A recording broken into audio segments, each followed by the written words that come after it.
as literary devices, metaphor and simile and all of that.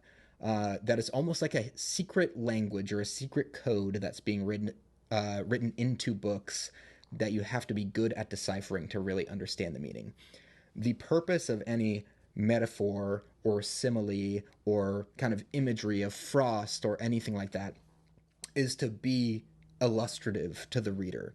It's not to be analyzed and compared to other things. That's maybe the job of a literary scholar who really wants to break down the way that these things work, but that's not the job of any reader. Now, if something's obviously supposed to be a metaphor for something very, very directly, then I can see your case. But I think a lot of people think, like, I don't know what this symbolizes. Like, we talked about it in class, and I don't get it. I just felt like it's frost in a window.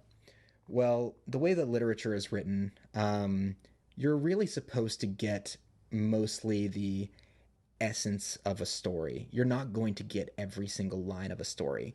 If it's snowy outside, that's to create within you, you're already imagining it's snowy. You're already thinking of cold and icy and all of this. You're already feeling it. It's giving you context for when you're reading. So just because you're not directly saying, well, the snow means, bleakness and blankness or newness and starting over, like, as somebody who writes a lot, there's a lot of people who don't write thinking all of that, but they write feeling it. And so if you're kind of feeling that bleakness because it's snowy and barren, or you're in the middle of the desert, so you feel, the isolation or anything like that, the desert's already symbolizing, or at least putting the idea of isolation in your brain so that you're experiencing the story that way. You don't need to be able to label it.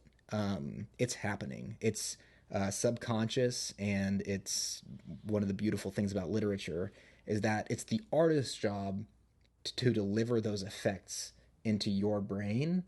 It's not your job to look at it with a microscope and try and figure out exactly what the artist was doing. Most art is meant to leave you with a feeling or a new idea or something like that.